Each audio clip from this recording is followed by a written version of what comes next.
kung ano masasabi ni Akbayan Party List Representative, House Assistant Minority Leader. Ang prosecutor po, isa sa prosecutor sa Vice President Sara Duterte impeachment trial at member po na House Committee on Justice. Apakasipag, ang daming role. Yan na nga. Oo. Sana all. Sana all.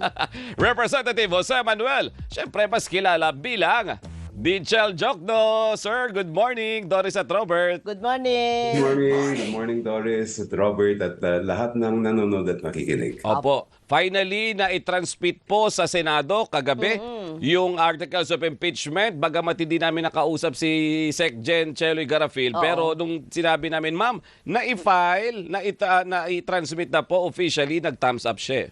So, ibig sabihin, yes, pasok. partner. Oo. With this, Congressman Chel, hopeful ba kayo na aarangkada agad ito, uusad agad ito, or because of this event na nangyari kagabi sa Senado, ay baka maantala? Antala ba? O magkakaroon ng epekto? Naku, hindi pwedeng maging dahilan yan, Doris at Robert. Dahil ang utos ay mismo nanggagaling sa ating konstitusyon. Pagtanggap ng Senado ng Articles of Impeachment, kailangan litisin na ang kaso agad-agad. Siyempre, para mangyari yon, kailangan mag-convene ang ating Senate bilang impeachment court. Susuot na sila ng mga robes, mag-o-oath of office bilang mga senator judge, at ituloy na yung pagpepresenta ng ebidensya. Opo. Pero ano po ang interpretasyon ng forthwith na susundin po natin? Kasi, partner, di ba meron sinabi ang Supreme Court na ang interpretasyon daw ay based Enough time. Enough time, oo.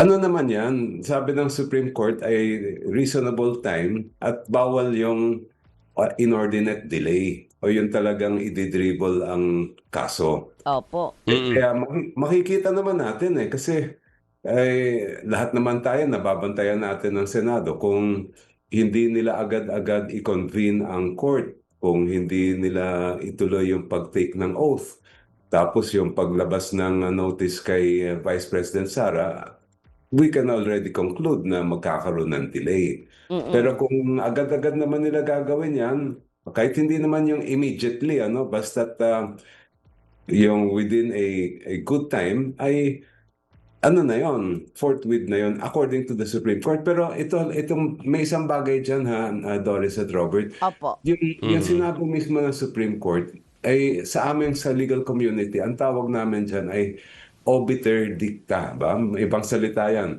Ay, Opo.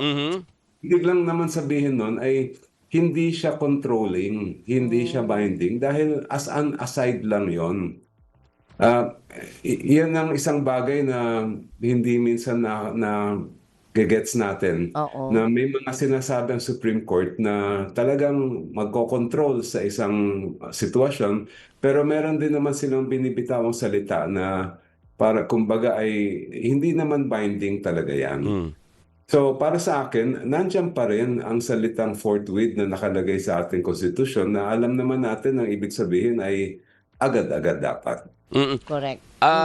Kung ngayon po na nai-transmit na sa Senado, ano pa po yung preparation na gagawin ninyo para paghandaan itong syempre paggulong na din ng mismong impeachment trial? Ay, marami kami pinaghahandaan na napakalaking hamon nito para sa prosecution dahil maraming ebidensya. Marami tayong nakalinyang mga testigo sa bawat article. Tapos marami rin mga dokumento. Ang challenge nga namin ay maging maayos yung pagpepresenta nito sa korte, sa impeachment court at sa publiko dahil sa dulo naman ay lahat naman tayo ay maghuhusga dito sa kasong ito. Tama. Kung maalala ninyo yung mga dating impeachment case, naku, lahat ng Pilipino ay nanonood at may kanya-kanya tayong pananaw. Pero kung klaro naman ang ebidensya, tingin ko, dapat magiging klaro din ang pagpapasya ng Senator Judge. Pero hindi nyo ba nararamdaman siya na teka lang, baka madiskaril ang aming trabaho dahil nga, sabi nga natin lahat na nagulat tayo, Monday, Tuesday, Wednesday, may mga nangyayari kaliwat kanan na parang leading to yung sinasabi na either destabilization o anong partner mo, matatawag mo doon, para matagalan yung yung impeachment trial mismo. Syempre, hindi naman nawawala sa isip yan, pero kailangan focus. Nakafocus kami doon mismo sa gagawin namin pag nagsimula na yung trial. Ano ito pangbaga ay one of the biggest courtroom cases ito sa panahon natin ngayon. Opo. At very important yung aming paglalatag ng ebidensya, ng testigo at ng mga dokumento. Okay. At ito, Congressman Chel, ay hopeful pa kayo na maipanalo ito considering nga sinasabi kasi ay tingnan mo naman Ayun yung na latag, Oo. yung leaning, medyo ngayon pa lang nakikita na. Kayo ba naapektuhan sa ganun, sir? Ganito kung titingnan natin yung kasaysayan ng mga impeachment case, lagi naman dehado ang prosecution. Kasi ang nagiging respondent dyan, syempre matataas na opisyal yan. Oo. May kapit. Di ba? So, sa simula pa lang, it's always a challenge. Pero ito ang sasabihin ko, pag nakita natin yung mga nangyari dati, nung lumabas na ang ebidensya, talagang yun ang naging basehan ng mga mahistradong senador.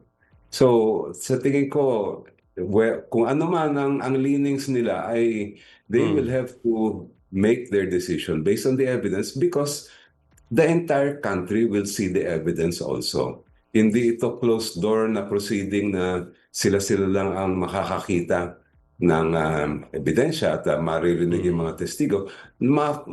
Lahat tayo na makikita natin yan, magiging witness tayo dyan sa trial na yan. And of course, sensitive din ang mga senator judges sa kung ano yung ugong ng ating mamamayan. Ayun. So, mag-aabang Wala lang. muna tayo. Abangers na naman tayo niyan, Doon Kong.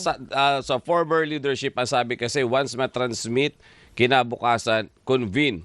Ay i-refer sa Committee on Rules and then convene agad yung impeachment court. With this, tingnan natin kung ano yung magiging development na transmit na, ano na ngayon ang gagawin, ang bola ngayon nasa Senado na. Correct. Ha? Correct. Yan ang aabangan natin habang, syempre, ang mga prosecutor natin, magre-ready na rin yan. Ay, Kong Chel, panghuli na lang pala, maihabol ko lang. Mayroon na kayo ding listahan ng mga makakasamang mga private prosecutor? May na-identify na po ang group ninyo?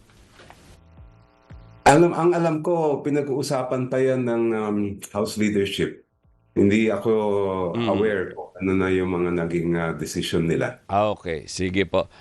Kong, for the meantime, maraming salamat po sa inyong oras. Thank you, sir. Thank you din. Thank you din. Salamat po. Mag-ingat Good po. morning. Si Good morning po. Representative Jose Manuel Chel Jokdo ng Akbayan Party List, House Assistant Minority Leader at isa po siyang prosecutor sa impeachment trial ni Vice President Sara Duterte na miyembro ng House Justice Committee.